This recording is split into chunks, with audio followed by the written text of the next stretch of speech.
কি করে প্রেম করবে রে আমি খুঁজে পাচ্ছি না। মা দিচ্ছে বলছে বাপরে যা তো 1 প্যাকেট দুধ নিয়ে আয়।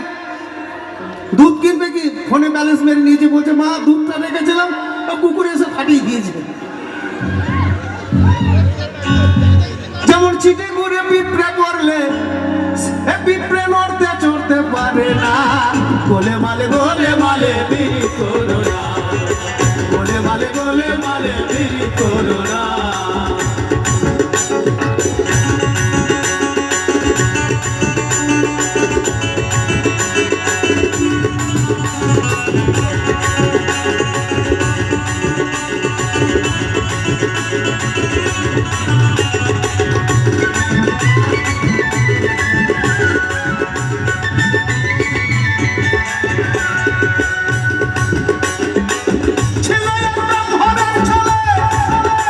সেটা বড়ই